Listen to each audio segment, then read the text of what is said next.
आगामी नामनाथ मदीने के ताजदार जवान के मुख्तार जनाबे अहमद मुस्तफा मोहम्मद मुस्तफा सल्लल्लाहु अलैहि वसल्लम के दरबार दरबार में जो शरीफ के नारे इशारे करें पढ़े आवाज सल्ले अला सय्यदना मुहम्मद सल्लल्लाहु अलैहि वसल्लम। इस इंसान को अंदर बुराई करता है, इस इंसान को अंदर बुराई करता है। इश्क मोहम्मद का खुदा की कसम, इश्क पागल नहीं पागल को बली करता है, इश्क पागल नहीं पागल को बली करता है। और कितना अच्छा ये काम करता है, जिक्र तमाम करता है। मोहम्मद रजा आगे मोहब्बत से पहले सबको सवाल करता है। अस्सलाम वालेकुम रहमतुल्लाहि तआला व बरकातुहू।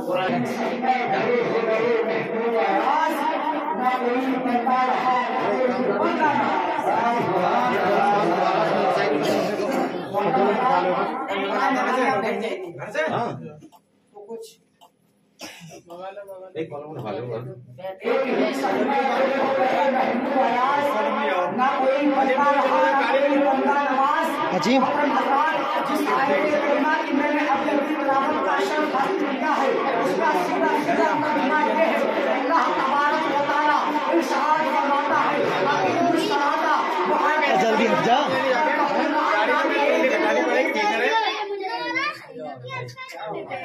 जल्दी निकल पा ऐसे चले यार, दो जने पकड़ लिया, दोनों जा रहे हैं सारे दो जने निकल जाओ जल्दी बाहर को।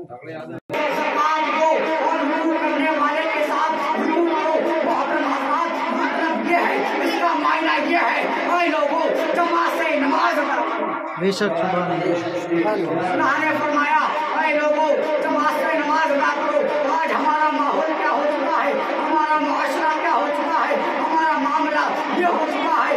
आज हमारे नौजवान साथी, आज हमारे बुजुर्ग भाई, आज हमारे नौजवान साथी नमाजों से दूर हैं। आज हमारी माँ बहनें नमाज़ से दूर हैं। भाई मुसलमानों जरा गौर करो, आज तुम नमाज ना पढ़ने के लिए तरह तरह के बहाने बनाते हो। भाई मुसलमानों आज बहाने बनाते हो कि मैं नापाक हूँ, आज बहाने बनाते हो मैं नापाक हूँ, आज बहाने बनाते हो मेरे पास काम बहुत है, मैं कारोबार में बिजी रहता हूँ। भाई मुसलमानों आज बहाने बनाते हो कि मेरे घर में शादी है, इस वजह से मैं नमाज नहीं पढ़ सकता हूँ। भाई मुसलमानों आज तुम अपने दोस्तों के लिए नमाज को छोड़ देते हो, अपने अजीज के लिए नमाज को छोड़ देते हो, अपने रिश्तेदार के लिए नमाज को छोड़ देते हो। भाई मुसलमानों जरा गौर करना, भाई मुसलमानों जरा गौर करना, तो मैदान महशर होगा, नफ्सी का आलम होगा, जिसके लिए तुमने नमाजें छोड़ी है। मैदान महशर में तुम्हारा कोई बहाने का नहीं होगा, तुम्हारा कोई बहाना काम नहीं आएगा। जिसके लिए जिस अपने दोस्त के लिए तुमने आज नमाजें छोड़ी है, वो दोस्त काम नहीं आएगा। भाई मुसलमानों जिस दोस्त के लिए तुम नमाजें छोड़ देते हो, वो दोस्त मैदान महशर में काम नहीं आएगा। जिस रिश्तेदारी के लिए तुम नमाजें छोड़ देते हो, वो रिश्तेदार मैदान महशर में काम नहीं आएगा। भाई मुसलमानों जरा गौर करना, मैदान महशर में नफ्सा नफ्सी का आलम होगा, न बाप काम आएगा न माँ काम आएगी। भाई मुसलमानों जरा गौर करना, माँ जो होती है, माँ जो होती है अपने बेटे से, अपने बच्चे से बहुत प्यार करती है। भाई मुसलमानों आज तुम्हारी जब तबीयत खराब होती है, तुम्हारी माँ को जब पता पड़ता है कि मेरे बच्चे की, मेरे बेटे की आज तबीयत खराब है, तो वो माँ अपनी पूरी रात, अपनी पूरी नींद तुम पर कुर्बान कर देती है। वो माँ अपना सोना तुम पे कुर्बान कर देती है। कभी तुम्हारा सर दबाती है, कभी तुम्हारा पैर दबाती है। भाई मुसलमानों जरा गौर करना, तुम्हारा बाप है, तुमसे बहुत मोहब्बत करता है, दुनिया में तुमसे मोहब्बत करता है। कम सुनाई आ रही है, इसे कर दो। तुम जो बोलते हो तुम्हारी ख्वाहिशों को तुम्हारा बाप पूरा कर देता है, तुम जो सिद्ध कर देते हो तुम्हारा बाप तुम्हें ला कर देता है। अरे मुसलमानों, इतनी मोहब्बत करने वाला बाप, इतनी मोहब्बत करने वाली माँ मैदान महशर में कोई काम नहीं आएगा अगर तुम अपनी माँ से कहोगे अरे माँ मुझे एक नेकी दे दे, शायद एक नेकी दे दे, मेरे पास मेरे नामे ऐमाल में एक नेकी की कमी है। अरे माँ अगर तू मुझे एक नेकी दे देगी तो मैं जन्नत में चला जाऊंगा। माँ कहेगी बेटा मैंने दुनिया में तुझे हर चीज अता की थी, मैंने दुनिया में तुझे सब दिया था। बाप के पास जाओगे, बाप कहेगा बेटा आज मैदान महशर है, रोजे महशर है, आज मैंने दुनिया में तूने अगर कुछ मांगा है मैंने सब दिया है। दुनिया में अगर तूने पैसा मांगा है मैंने पैसा दिया है। दुनिया में अगर तूने बाइक की जिद की है मैंने बाइक को दिलाया है। दुनिया में अगर तूने मोबाइल मांगा है मैंने मोबाइल को दिलाया है। मेरे बेटे आज मैदान महशर है, आज मैं मजबूर हूँ नहीं दे सकता हूँ। मेरे बेटे मैंने दुनिया में मुझे सब दिया है, मैं कुछ नहीं दे सकती। मैदान महशर में न बाप काम आएगा न माँ काम आएगी। मैदान महशर में अगर कोई चीज काम आने वाली है तो वो रसूल की मोहब्बत है। मैदान महशर में अगर कोई काम आने वाली चीज है तो अगर कोई काम आने वाली चीज है तो रसूल की कुछ काम नहीं आएगा मैदान महशर में। आज हम पैसा कमाने में लगे हुए हैं, आज हम लोग अपने घर को बनाने में लगे हुए हैं, अपना हाल चाल सुधारने में लगे हुए हैं। आज कोई सोचता है मैं दौलत बन जाऊं, कोई सोचता है मेरे पास शोहरत आ जाए, मेरे पास इज्जत आ जाए। सब लगे हुए हैं, कोई पैसे में बिजी है, कोई कारोबार में बिजी है, कोई अपना घर बनाने में बिजी है। अरे मुसलमानों, तुमने कभी सोचा है कि तुम्हारा जो घर है, तुम जो पैसा कमाते हो वो तुम्हारी दुनिया में ही काम आएगा, आखिरत में तुम्हारा कोई पैसा काम नहीं आएगा, तुम्हारा कोई कारोबार काम नहीं आएगा, तुम्हारी कोई इज्जत काम नहीं आएगी, तुम्हारी कोई शोहरत काम नहीं आएगी, कोई शोहरत काम नहीं आएगी। आज घर बनाते हो, कभी सोचा है अपना घर कौन सा है? कभी गौर किया है अपनी मंजिल कौन सी है? जो सबसे मेन घर है उसकी कभी तैयारी की है? आज हम अपने घरों को अच्छी तरह से बनाते हैं, जो कि किराए का घर है। ये क्या है? किराए का घर। मगर इसको हम अच्छी तरह से बनाते हैं। जो हमारा जाती घर है, जो पर्सनल घर है, उसकी कोई फिक्र नहीं, बेशक उसकी कोई फिक्र नहीं है। अरे मुसलमानों, जब तुम्हारा इंतकाल हो जाएगा, आज मैं बताऊं इंतकाल जब आदमी मर जाता है सब रिश्ते खत्म हो जाते हैं, सब रिश्ते खत्म हो जाते हैं। मिसाल के तौर पर अगर मेरा इंतकाल हो जाए, मैं मर जाऊं तो लोग आएंगे, रिश्तेदार आएंगे, जो मेरे चाहने वाले थे वो भी आएंगे, सब आएंगे और क्या कहेंगे? मैयत कहाँ? क्या कहेंगे? मैयत कहाँ है? मैयत कहाँ है? मैं जब जिंदा था तो मेरा नाम तो मोहम्मद रजा था, तब मैं जिंदा था तो मेरा कुछ ओहदा भी था, जब मैं जिंदा था तो तुम लोग मेरे नाम के आगे और पीछे कुछ लगाते भी थे, हाफिज लगाते थे। मगर जब सांस ने जिस्म को छोड़ दिया, जब जिस्म से रूह निकल गई, जब जिस्म से रूह परवाज हो गई तो सब ओहदा खत्म हो गया। जो तुम्हारा चाहने वाला था, जो तुम्हारे पीछे घूमता था हाफिज जी कहकर, वो यही कहेगा मैयत कहाँ है? वो ये नहीं कहेगा हाफिज जी का मैयत कहाँ है। पता ये चलता है मरने के बाद सब खत्म, बल्कि मेरे को नाम भी नहीं लेगा, ये कहेगा मैयत का गुस्ल कब दिया जाएगा, दफनाया कब जाएगा, हमें घर को भी जाना है। समझ रहे हो? कब्र में उतार दिया जाएगा, कब्र में सवाल होंगे, 3 सवाल होंगे। पता है कितने सवाल होंगे? 3। जोर से बोलो कितने? 3। और शायद कि आप लोग को एक भी नहीं पता हो, किसी को पता होगा, किसी को ना पता होगा। 3 सवाल होंगे। जब कब्र में उतार दिया जाएगा, फरिश्ते आएंगे, सवाल होगा मरगद्दू का, तेरा रब कौन है? दूसरा सवाल होगा माँ दीन का, तेरा दीन क्या है? तीसरा जो सवाल है बहुत मुश्किल है, बड़ा ही कठिन सवाल है। अगर वो दुनिया में कितनी भी पढ़ाई की हो मगर वो सवाल का जवाब नहीं दे सकता, चाहे उसको पता हो फिर भी नहीं दे सकता। क्यों? ये सवाल मुश्किल भी बहुत है और आसान भी बहुत है। मुश्किल किसके लिए है बताऊँ, और आसान किसके लिए? तो जब अगर कब्र में मुर्दा है, सुन्नी है, सही अकीदा है, नबी का चाहने वाला है, परहेजगार है, मुत्तकी है, इबादत करने वाला है, इबादत गुजार है, अपने रब का फरमा बरदार है, तो वो कहेगा और फरिश्तों सुन लो, मेरा रब्बी अल्लाह, मेरा रब अल्लाह है। अगर वो परहेजगार है, मुत्तकी है, इबादत करने वाला है, इबादत गुजार है, तो कहेगा मेरा दीन इस्लाम, मेरा दीन इस्लाम है। क्या कहेगा? मेरा दीन इस्लाम है, मेरा दीन इस्लाम है। तो तीसरा सवाल है, बड़ा मुश्किल है। इस सवाल का जवाब हर कोई नहीं दे सकता है।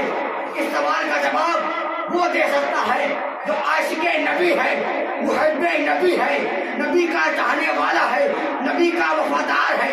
अगर नबी का वफादार है, नबी का चाहने वाला है, तो कहेगा और फरिश्तों सुन लो, मा कुंता तक़ूलू बिहाज़ा रसूल, ये अल्लाह के रसूल है। और मेरा तो अकीदा ये है, जब किसी आशिक से ये सवाल होगा तो वो आला हज़रत की ज़बान में कहेगा, इन्हें जाना, इन्हें माना, न रखा गैर से काम, लिल्लाहिल हम्द में दुनिया से बेशक सुभान अल्लाह, लिल्लाहिल हम्द में दुनिया से मुसलमान गया। आज हम अपना मेन मकसद भूल गए।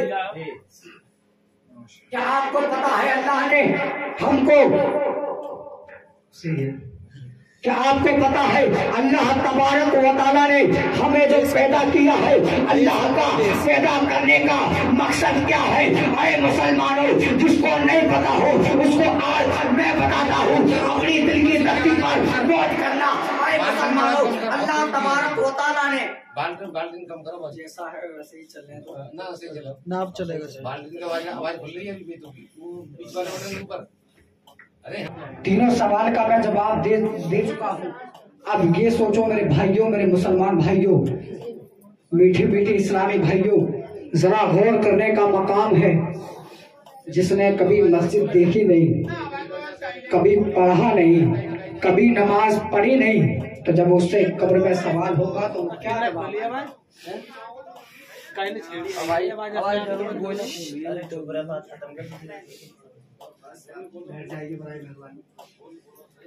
चलो चलो। पता नहीं कि अल्लाह का महबूब कौन है, सरकार कौन है, मोहम्मद मुस्तफा कौन है, तो वो कब्र में क्या जवाब देगा? क्या जवाब देगा कब्र में? तो जरूरी है। और एक बात और बता दूं, खाली नमाजों से जन्नत नहीं मिलेगी, खाली नमाजों से जन्नत नहीं मिलेगी। नमाज की बहुत फजीलतें हैं। अल्लाह के नबी ने इरशाद फरमाया, नमाज मेरे आंखों की ठंडक है, नमाज जन्नत की कुंजी है। अरे मुसलमानों, नमाज कौन सी नमाज जन्नत की कुंजी है? वो नमाज जन्नत की कुंजी है जो नमाज इसके रसूल में डूब के पढ़ी जाए, वो जन्नत की कुंजी है। जो नमाज तलवारों के साए में पढ़ी जाए, वो जन्नत की कुंजी है। जो नमाज अदाए मुस्तफा पर पढ़ी जाए, वो जन्नत की कुंजी है। जो नमाज इसके रसूल में पढ़ी जाए, वो जन्नत की कुंजी है। जो नमाज तरीका मुस्तफा पर पढ़ी जाएगी, वो जन्नत की कुंजी होगी। जो नमाज इसके रसूल के बगैर पढ़ी जाएगी, वो जहन्नम की कुंजी होगी। जो नमाज इसके रसूल को छोड़कर पढ़ी जाएगी, वो रब तबारक व तआला की बारगाह में वो नमाज कबूल न होगी, यकीनन वो जहन्नम की कुंजी होगी। क्या होगी? जिसके दिल में इश्क़े रसूल नहीं, उसकी नमाज पढ़ना भी बेकार है। बेशक वो जन्नत की कुंजी नहीं बल्कि दोज़ख की कुंजी तो जरूर हो सकती है। इसलिए तो सरकार आला हज़रत फरमाते हैं, जिक्रे खुदा जो उनसे जुदा चाहो नज दियो, वल्लाह जिक्र हक नहीं कुंजी सकर की है। सकर माना था जहन्नम। जिक्रे खुदा जो उनसे जुदा चाहो नज दियो, वल्लाह जिक्र हक नहीं, जिक्र नहीं है, वल्लाह जिक्र हक नहीं, कुंजी सकर की है। और बताओ नमाज की क्या फजीलत है।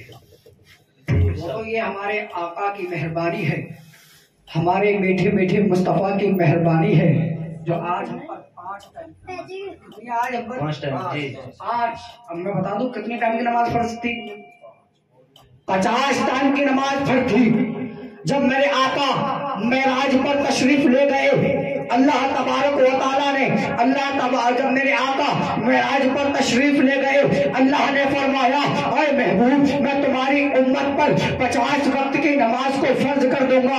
अल्लाह के नबी जब मेराज से वापस आ रहे थे, रास्ते में हजरत मूसा अलैहिस्सलाम मिलते हैं। अर्ज किया, या रसूल अल्लाह सल्लल्लाहु अलैहि वसल्लम, अल्लाह तबारक व तआला ने आपकी उम्मत पर क्या फर्ज किया है, आपकी उम्मत पर क्या हुक्म लागू किया है। अल्लाह के नबी ने, हमारे मुस्तफा ने, आमना के लाल ने, गुम्बद खजरा में आराम फरमाने वाले आका ने, सैयद अबरार ने, कायनात के मुख्तार ने, जन्नत के मुख्तार ने इरशाद फरमाया, आए मूसा अल्लाह तबारक व तआला ने मेरी उम्मत पर 50 वक्त की नमाज 50 वक्त की नमाज फर्ज की है। हजरत मूसा अलैहिस्सलाम अर्ज करते हैं, या रसूल अल्लाह फिदा की वामी, या रसूल अल्लाह मैं आप पर फिदा हूँ, मेरी जान आप पर कुर्बान, मगर या रसूल अल्लाह खुदारा नमाज कम कराइए। आपकी उम्मत इतनी ताकत नहीं रखती है कि दिन में 50 टाइम की नमाज अदा कर सके। आपकी उम्मत इतनी कुव्वत नहीं रखती है कि दिन में 50 टाइम की नमाज अदा कर सके।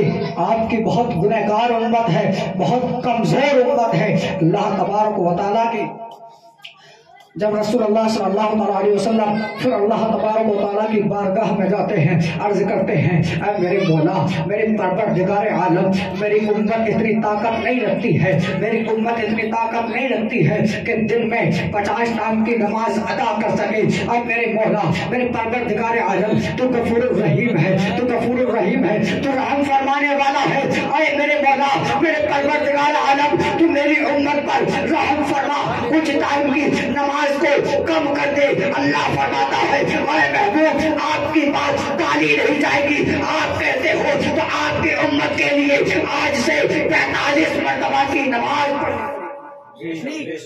हमने आपके कहने पर 5 टाइम की नमाज माफ कर दी। कितनी टाइम की माफ हो गई? 5 टाइम की। फिर आप वापस आ रहे थे, रास्ते में हजरत मूसा अलैहिस्सलाम फिर मिल जाते हैं। अर्ज के, या रसूलुल्लाह सल्लल्लाहु अलैहि वसल्लम कितनी टाइम की नमाज कम हो गई? रसूलुल्लाह फरमाते हैं, ऐ मूसा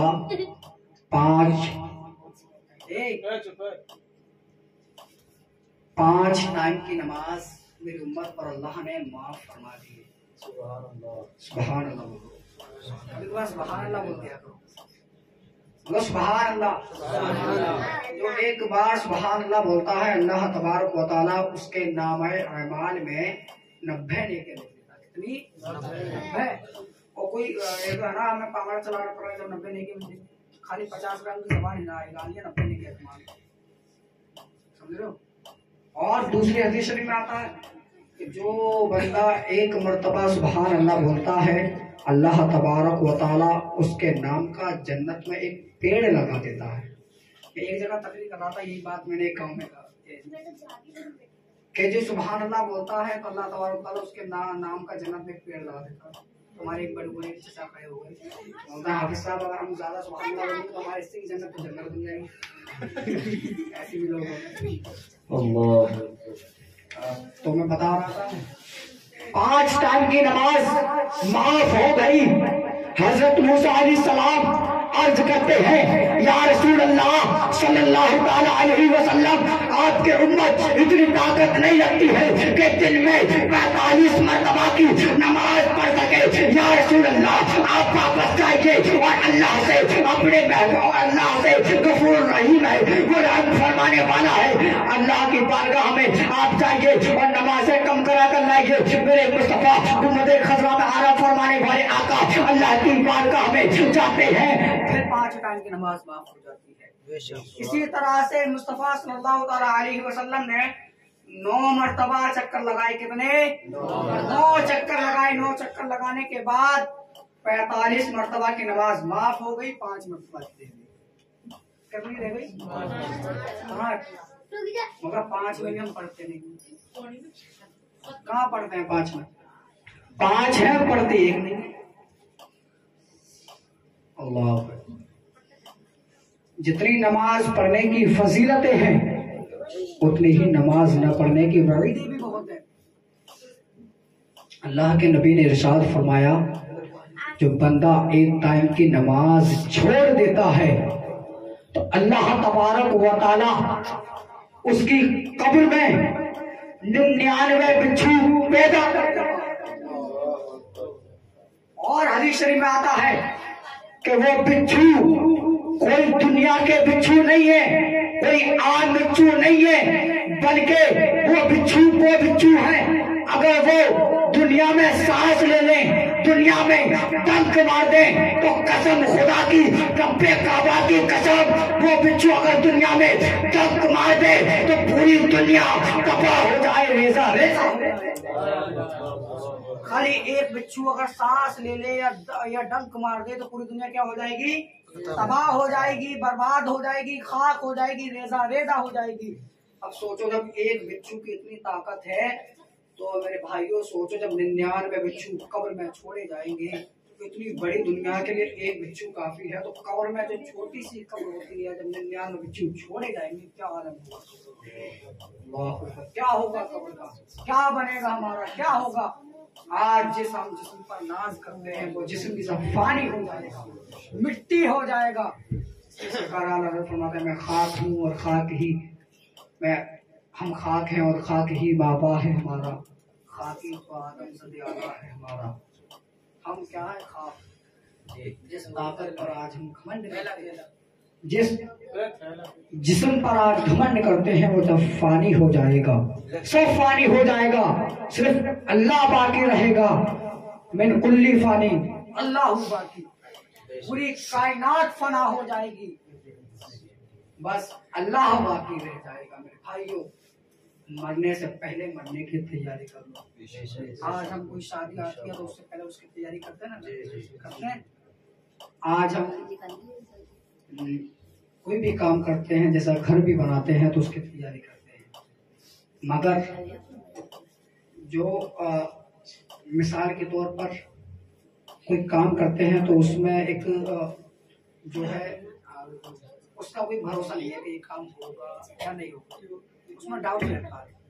मगर जब कन्फर्म है, बिल्कुल पक्का है कि होना ही होना है, सबको याद बिल्कुल कन्फर्म है ये बात, तो क्योंकि अल्लाह फरमाता है कुल्लू नफ्सिन ज़ाइक़तुल, अल्लाह के नबी सरकारी मुस्तफ़ा सल्लल्लाहु अलैहि वसल्लम इरशाद फरमाते हैं, जिसके चेहरे पर दाढ़ी नहीं होती है वो उसका चेहरा देखना भी गवारा, चेहरा देखना भी गवारा नहीं करता।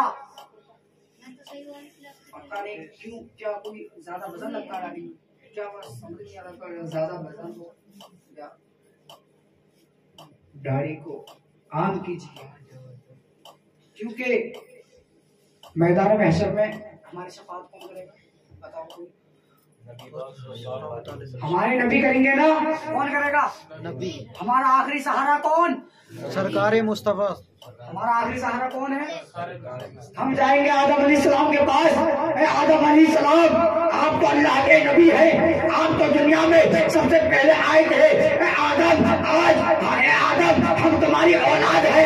आदम हमको सुना दो, हमारी शफाअत कर दो, हमें भी जन्नत अता कर दो। हजरत आदम अलैहिस्सलाम फरमाएंगे, आए मेरी औलादो, आए मेरी नस्लों में से होने वाले इंसानों, जरा गौर करो, मैं यकीनन तुम्हारा बाप हूँ और अल्लाह का नबी हूँ, मगर आज मैं कुछ नहीं बोल सकता हूँ क्योंकि मुझे खुद खतरा है, मुझे खुद अपनी परवाह है, क्योंकि मैंने भी एक बार अल्लाह की नाफरमानी कर दी, मुझे खुद खतरा है। क्या फरमाएंगे? हालांकि नबी तो बेगुनाह है, बेकसूर है, मासूम है, मगर वो कहेंगे फिर भी कि मुझे अपनी खुद फिक्र है। हम जाएंगे आदम अलैहिस्सलाम के पास, यही जवाब मिलेगा, मैं कुछ नहीं कर सकता। हजरत शीशा अलैहिस्सलाम के पास जाएंगे, यही जवाब मिलेगा, मैं कुछ नहीं कर सकता हूँ। हजरत इब्राहिम के पास जाएंगे, यही जवाब मिलेगा कि मैं आज कुछ नहीं कर सकता हूँ।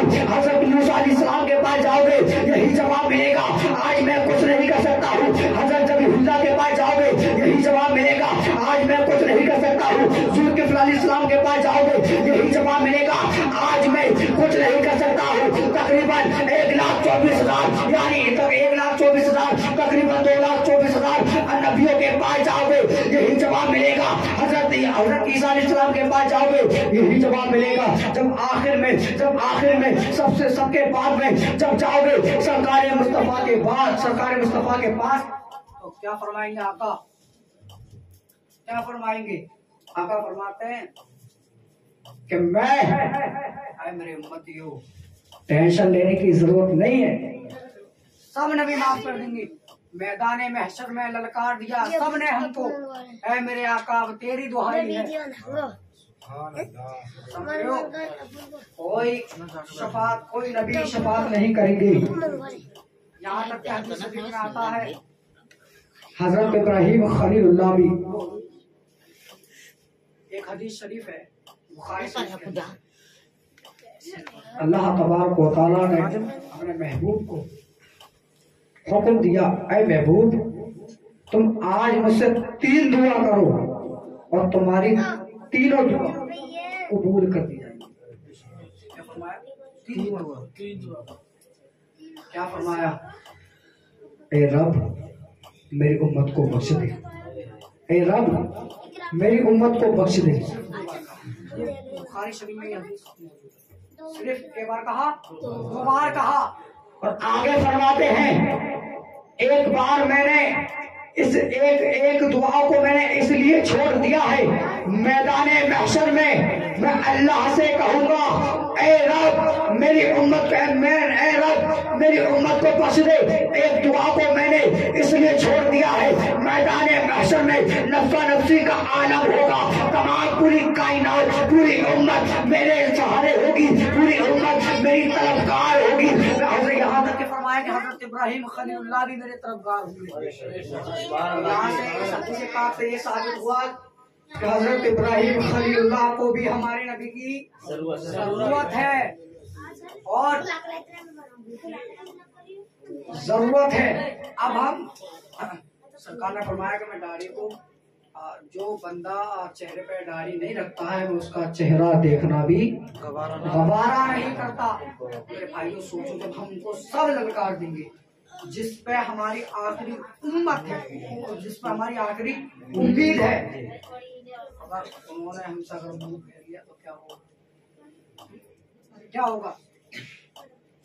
हमें मैदान महशर में सबने ललकार दिया, यहाँ तक कि हमारी अम्मी, हमारे वालिद, हमारी वालिदा सब मना कर देंगे, मगर जिस पे हमारी आखिरी उम्मत है, आखिरी उम्मीद है, अगर वो भी हमसे मुंह फेर लिया तो क्या होगा? क्या होगा? भाइयों एक बात बताओ, क्या दाढ़ी रखने से क्या उम्र ज्यादा लगती है? सोचता है कि उम्र ज्यादा है। इतना याद रखो, दाढ़ी रखो या ना रखो, जब मलकुल मौत आएंगे तो वो ये नहीं कहेंगे कि अभी तो बच्चा है तो दाढ़ी मेरी नहीं छोड़ दो, ये नहीं कहेंगे, बल्कि उस आयते करीमा की वो हुक्म, उस आयते करीमा का हुक्म मानेंगे जिसमें अल्लाह ने इरशाद फरमाया, लौ याखिरुल्लाहु नफ्सन इज़ा जाअ अजलुहा, मौत के वक्त एक सांस लेने की भी मोहलत ना, मौत के बाद एक सांस लेने की भी मोहलत ना दी जाएगी। दाढ़ी रखो या ना रखो, ये नहीं है फरिश्ते ये थोड़ी कहेंगे कि अभी तो बच्चा है तो दाढ़ी नहीं छोड़ दो, नहीं। अरे भाइयों, दाढ़ी रखो खुदारा, ये अल्लाह के नबी को बहुत पसंद है। लोग ये समझते हैं कि दाढ़ी से खूबसूरती कम हो जाती है, हाँ कुछ समझते हैं। मेरे भाई ये बताओ, एक आपने हज़रत यूसुफ अलैहिस्सलाम का किस्सा तो सुना होगा, सुना नहीं सुना? अगर दाढ़ी से खूबसूरती कम होती तो हजरत जुलेखा हजरत यूसुफ अलैहिस्सलाम पर न हजरत जुलेखा हजरत यूसुफ अलैहिस्सलाम पर ना मरती ना फिदा होती। आपका तो दाढ़ी थी और उनसे ज्यादा कोई खूबसूरत भी नहीं था। उसने यूसुफ पे कटी मिस्र में अंगुश्ती जना, सर कटाते हैं तेरे नाम पे मर्दाने अरब। समझ रहे? आपका हुस्न वो हुस्न था, मिस्र की औरतें आपको देखकर अपनी उंगलियां काट लिया। इतना हुस्न था आपका, इतना खूबसूरत थे आप। मगर आला हज़रत फरमाते हैं हुस्न यूसुफ पे कटी मिस्र में अंगुश्ती जना, मतलब औरतों ने उंगली काटी। हुस्न यूसुफ पे कटी मिस्र में अंगुश्ती जना, सर कटाते हैं तेरे नाम पे मर्दाने अरब। इस शेर का मतलब समझ में आया नहीं? समझाओ। वहाँ हजरत यूसुफ अलैहिस्सलाम के हुस्न को देखकर औरतों ने अपनी उंगली काटी थी। और किसने? औरतों ने काटी थी, काटती नहीं है, थी। क्या थी? मगर फरमाते हैं हुस्न यूसुफ पे कटी मिस्र में अंगुश्ते जना, सर कटाते हैं, कटाते थे नहीं हैं, सर कटाते हैं तेरे नाम पे मर्दाने। वहां सिर्फ कटी थी, यहाँ अभी तक कटाते हैं। हमारे नबी का वो हुस्न है। आज आमतौर से देखा जाता है, आज हमारे कुछ नौजवान साथी कुछ ऐसे भी हैं, अपने वालिदैन को, अपने माँ बाप को बदतमीजी के साथ पेश आते हैं और अपने वालिद से कहते हैं, अरे मेरे बाप तूने मुझे दिया क्या है? क्या कहना दिया क्या है? अरे नादान जरा सोच, मैं बताता हूँ तेरे वालिद ने, तेरे बाप ने तुझे क्या दिया है। अरे नादान, अपने आधार कार्ड में से अपने बाप का नाम निकाल दे, तुझे पता पड़ जाएगा तेरे बाप ने दिया क्या है। पता पड़ जाएगा तेरे बाप ने तुझे क्या दिया है। आधार कार्ड में से नाम निकाल के देख अपने बाप का। कहता मुंह भर के मेरे बाप ने मुझे दिया क्या है। और एक गलती और करते हमारे नौजवान साथी, क्या करते हैं? जब कोई गाड़ी निकालते हैं, कोई नई चीज खरीदते हैं, तो उस पर क्या लिखते हैं पीछे बड़े बड़े लफ्जों में, ये मेरी माँ की दुआओं का सिला। क्या लिखते हैं? माँ,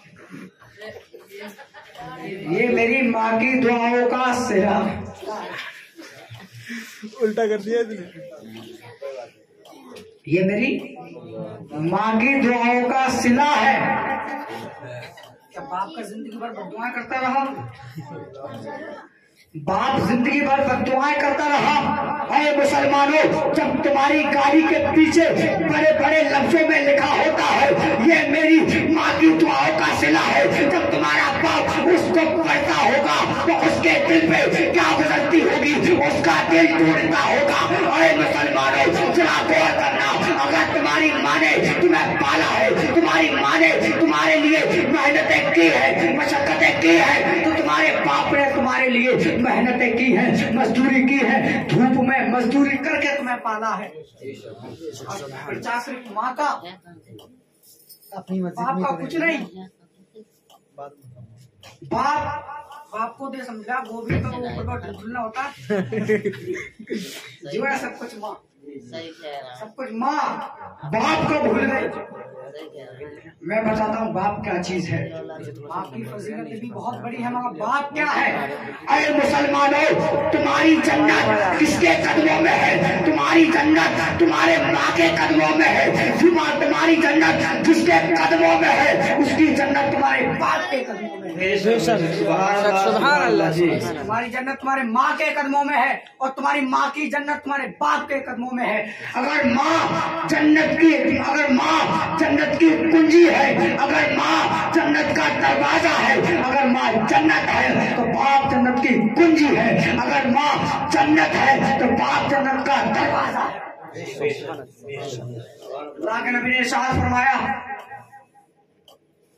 एक हदीस पाक मैंने पढ़ी थी, उसमें इरशाद बारी इरशाद अल्लाह के नबी ने इरशाद फरमाया कि जो सबसे बड़ा गुनाह है, क्या है पता है? सबसे बड़ा गुनाह, एक हदीस में आता सबसे बड़ा गुनाह अपने वालिदैन की नाफरमानी करना है। अल्लाह फरमाता फला तकुल लहुमा उफ़्फ़िन वला तनहर, ऐ मुसलमान तो अल्लाह के उस फरमान को भूल गया, उस पाकीज़ा किताब को भूल गया। अरे मुसलमान तुझे शर्म नहीं आती है, तुझे हया नहीं आती है अपने वालिदैन के सामने किस तरीके से गुफ्तगू करनी चाहिए। अरे मुसलमानों, अल्लाह ने इरशाद फरमाया फला तकुल लहुमा उफ़्फ़िन वला तनहर, अपने वालिदैन के सामने उफ़ ना करो। क्या फरमाया? अपने वालिदैन के सामने उफ तक ना करो। आज उसकी तो बहुत दूर की बात है, गालियां बकते हैं। ऐ मुसलमानों तौबा कर लो, भी वक्त है, तौबा कर लो। जिस दिन तौबा का दरवाजा बंद हो गया, कसम खुदा की कुछ बाकी ना रहेगा। जिस्म फानी है, सजाने की जरूरत क्या है, हुस्न दुनिया को दिखाने की जरूरत क्या है। ऐसे आबाद करो कि रूह से खुशबू आए, ऐसे आमाल करो कि रूह से खुशबू आए। इत्र कपड़ों पे लगाने की जरूरत क्या है, इत्र कपड़ों पे लगाने की जरूरत क्या है। आज कुछ लोग इस पे भी एतराज़ात करते हैं, मिलाद क्यों मनाते हैं, फातह क्यों करते हैं। कुछ लोग कहते हैं मिलाद बिदअत है, कुछ कहते हैं मिलाद शिर्क है। एक को मैंने पकड़ लिया, बोलता तुम मिलाद मनाते हो, अल्हम्दुलिल्लाह हम मिलाद वाले हैं। कहा मिलाद तो बिदअत है। मैंने कहा अच्छा बिदअत है, मैंने कहा हाँ बिदअत है। ये बता बिदअत का मायना क्या है। तो वो कहता है जो नबी के जमाने में नहीं था वो अब हो, वो बिदअत है। मैंने कहा आए कान खोल के सुन ले, जो नबी के जमाने में नहीं था वो अब हो, वो बिदअत है। तो मैंने कहा बिदअत है तो क्या है, उसने कहा बिदअत है तो हराम है। मैंने कहा सुन ले, जो नबी के जमाने में नहीं था वो अब हो, वो हराम है। तो मुझे ये बता तू नबी के जमाने में था? जी जी क्या बात है। तू बता तू हराम का है हलाल का है, बता। बोलती बंद, बोलता है कि जो नबी के जमाने में नहीं था वो बिदअत है। मिलाद नबी के जमाने में नहीं था, तुम कर रहे हो, तुम ये हराम है। मैंने कहा तू नबी के जमाने में था, तू अब बता तू हराम का हलाल का। मैंने कहा सुन, बिदअत की 3 किस्में हैं, बिदअत हसना, बिदअत सय्यिआ, बिदअत मुबाह।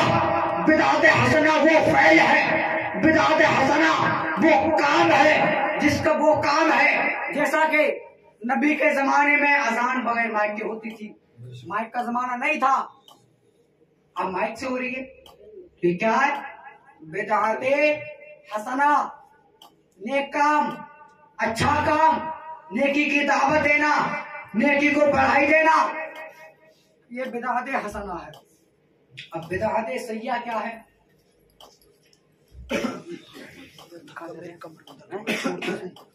बिदअत सय्यिआ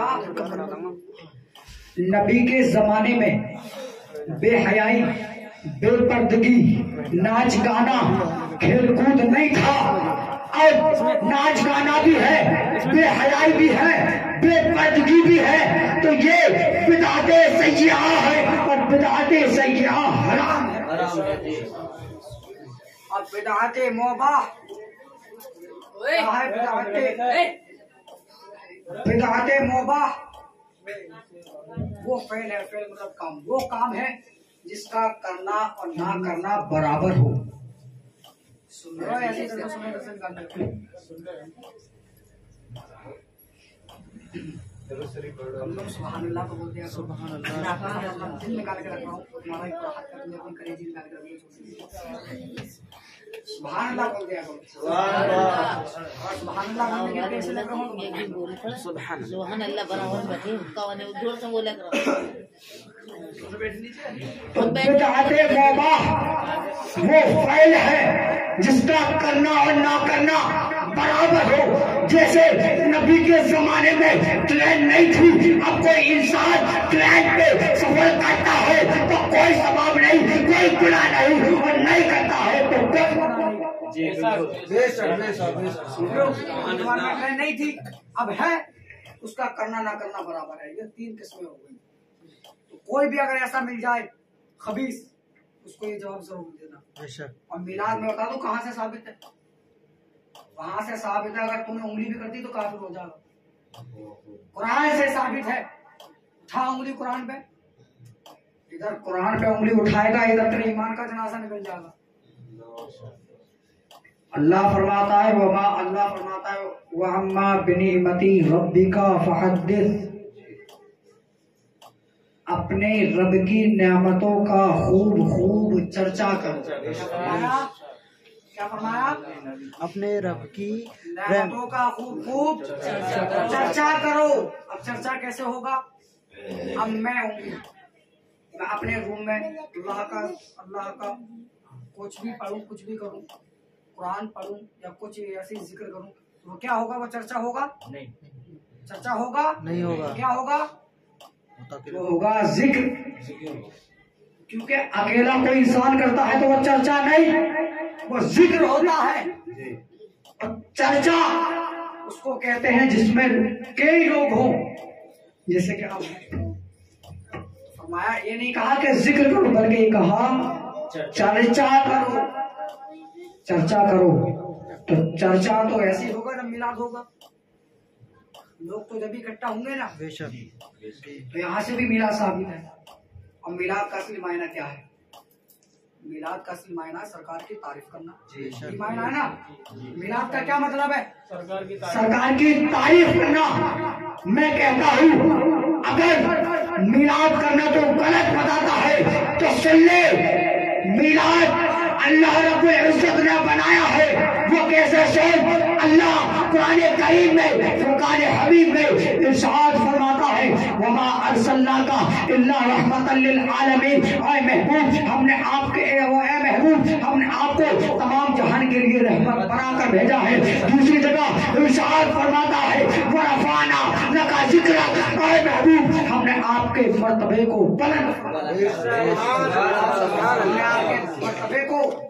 बुलंद फरमा दिया है। मिट गए, मिटते हैं, मिट जाएंगे आधा तेरे, ना मिटा है ना मिटेगा कभी चर्चा तेरा। बरफाना लगा जिक्र का है साया तुझ पर, जिक्र ऊंचा है बोल है बाला, ऊंचा है बोल है बाला तेरा। आला हजरत किसी छोटी मोटी चिड़िया का नाम आला हजरत नहीं है। अगर किसी को आशिक रसूल बनना है ना, तो आला हजरत की जिंदगी पता पड़ जाएगा आला हजरत क्या आशिके रसूल थे। आला हजरत को फरमाते हैं, रहेगा यूं ही उनका चर्चा रहेगा, परे खाक हो जाए जल जाने वाले। हमने तसव्वुरात में आला हजरत से एक सवाल किया, आला हजरत, बरेली के ताजदार, मुझे ये बताइए, हम कब तक जश्न ईद मिलादुन नबी बनाते रहे? हम कब तक नबी की फादा दिलाते रहे? हम कब तक तमाम अंबियाओं की फादा दिलाते रहे? हम कब तक गौसुल आजम की फादा दिलाते रहे? हम कब तक मौला हुसैन की फादा दिलाते रहे? हम कब तक शहीद गौसे आजम बनाते रहे? आला हजरत जवाब देते हैं, आला हजरत का जवाब सुनना क्या देते हैं? आए मुसलमानों, जरा गौर करना, जब मैंने तसव्वुरात में आला हजरत से सवाल किया, आला हजरत, हम कब तक जश्न ईद मिलादुन नबी मनाते रहे? हम कब तक फादा दिलाते रहे? हम कब तक नियाज दिलाते रहे? तो आला हजरत का जवाब सुनो। आला हजरत ये नहीं फरमाते आए लोगों 2 साल फाता लगाओ, 3 साल फाता लगाओ, 4 साल फाता लगाओ, नहीं बल्कि क्लियर कट कर दिया। फरमाते हैं खाक हो जाए अदू चलकर मगर हम तो दम में जब तक दम है जिक्र उनका है,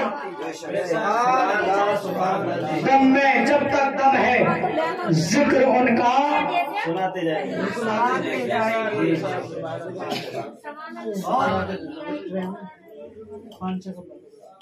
एक मर्तबा हमारे नबी मोहम्मद रसूलुल्लाह सल्लल्लाहु ताला अलैहि वसल्लम की दावत की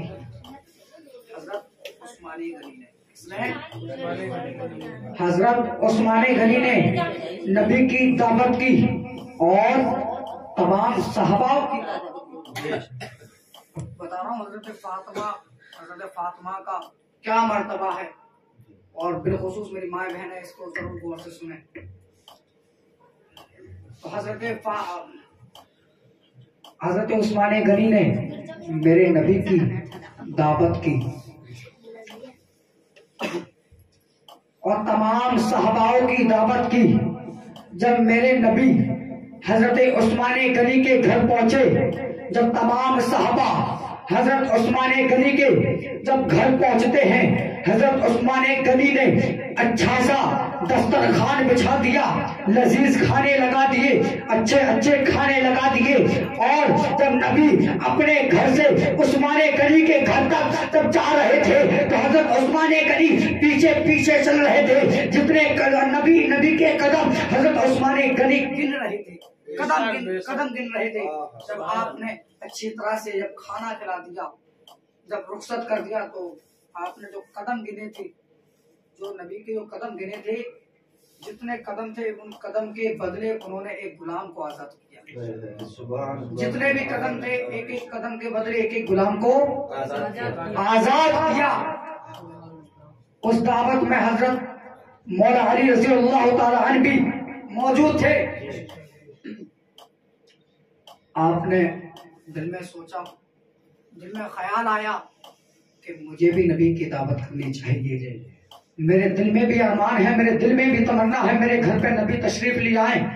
मेरी भी तमन्ना है कि मेरे घर पर आमना का लाल सैयदे अबरार कायनात का मुख्तार अहमद मुजतबा मोहम्मद रसूलुल्लाह मेरे घर पर तशरीफ ले आए। आए मुसलमानों, जरा गौर करना, हजरत अली की मोहब्बत क्या है, हजरत फातिमा की मोहब्बत क्या है। आए मुसलमानों, हजरत अली के पास इतना इंतजाम नहीं है कि नबी की दावत कर दे, इतना खाना नहीं है कि नबी की दावत कर दे। हजरत अली घर में आते हैं, हजरत फातिमा से फरमाते हैं, अरे फातिमा, आज मेरे दिल में एक ख्याल आया है कि मैं तुम्हारे बाबा जान नबी की दावत कर दूं। हजरत बाबा जान की दावत कर दूं। घर में नहीं खाना है, घर में कुछ नहीं है। घर का मामला क्या बता दूं? घर का मामला ये, अगर सुबह खाली तो शाम को भूखे सो गए, और शाम को खाली तो सुबह भूखे उठे। घर का ये माहौल है। मगर अली फरमाते हैं, फातिमा, मुझे आज नबी की दावत करनी है। आज और कोई और बीवी होती तो कहती पहले खुद तो अपने खा ले, अपना तो इंतजाम कर ले। मगर वो हजरत फातिमा थी। हजरत फातिमा कहती है, अली, आपकी यही तमन्ना है, अगर आपके आरज़ू यही है कि नबी की दावत की जाए तो अली ऐसा करते हैं, ये काम करते हैं कि आज हम भूखा सो लेंगे, हम नबी की दावत करते हैं।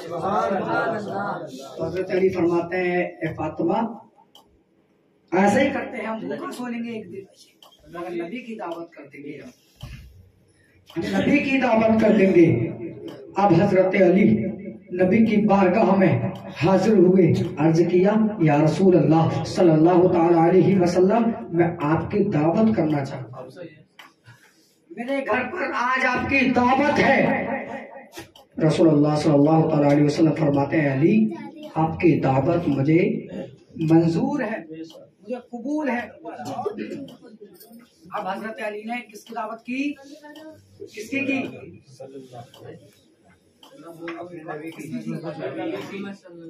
बोलो सुभान अल्लाह, बुलंद आवाज से बोलो सुभान अल्लाह। हजरत अली ने नबी की दावत की, मगर नबी ने तमाम सहाबाओं की दावत कर दी।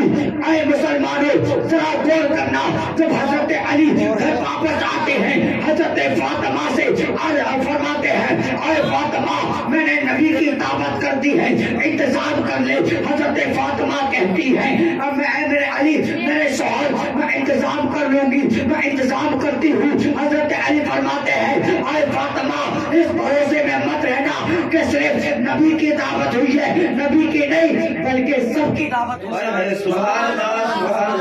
बल्कि सबकी दावत हो गई। हजरत फातिमा कहती है, या मेरे शोहर, क्या किया जाए, क्या इंतजाम किया जाए? हजरत अली फरमाते हैं, फातिमा, हमने नबी की दावत की है, हमें नबी का इंतजाम करना है। और नबी ने सबकी दावत की है, नबी को सबका इंतजाम, नबी ने सबकी दावत की है, नबी को सबका इंतजाम करना है। अब तमाम सहाबा मौजूद हैं।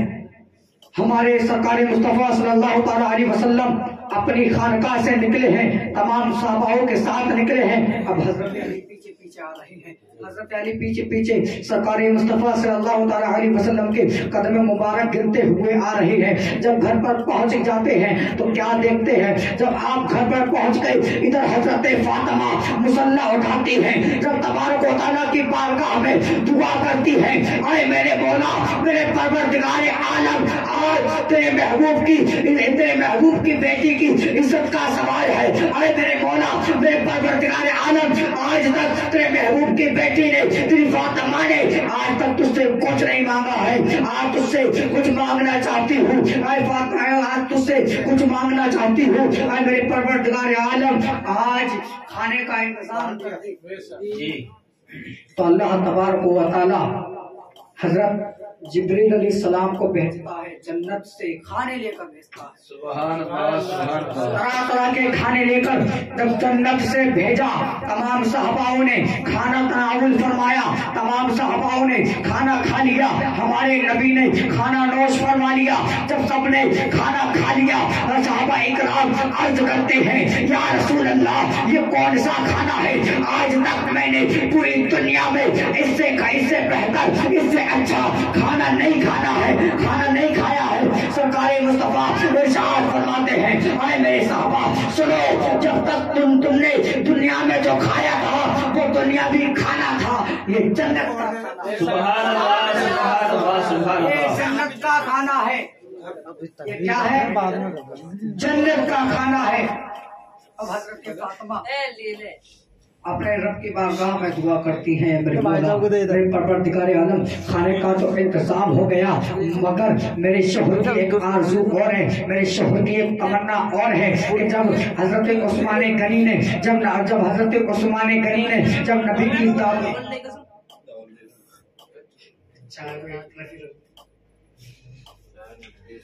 जब हजरत उस्मान गनी ने जब नबी की दावत की थी, तो हजरत उस्मान गनी ने नबी के पाँव, नबी के कदमों के निशान गिने थे। आज मेरे शोहर की भी ये तमन्ना है, मेरे शोहर ने भी नबी के पाँव के कदम गिने, नबी के कदम के निशान गिने हैं, आपके महबूब के कदम के निशान मेरे शोहर ने गिने हैं। अरे मेरे मौला, मेरे परवरदिगार आलम, आज तू इन कदमों के सदके में जितने कदम नबी की खानकाह से, जितने कदम नबी की खानकाह से फातिमा के घर पड़े हैं, अरे मेरे मौला, मेरे परवरदिगार आलम, एक कदम के सदके में तू दोज़ख से 1000 जहन्नमियों को आजाद कर दिया, 1000 जहन्नमियों को आजाद कर दिया गया एक कदम के सदके में। यह हजरत फातिमा है। कौन है? हजरत फातिमा। आज हमारा बाबा लिखा हो चुका है क्या?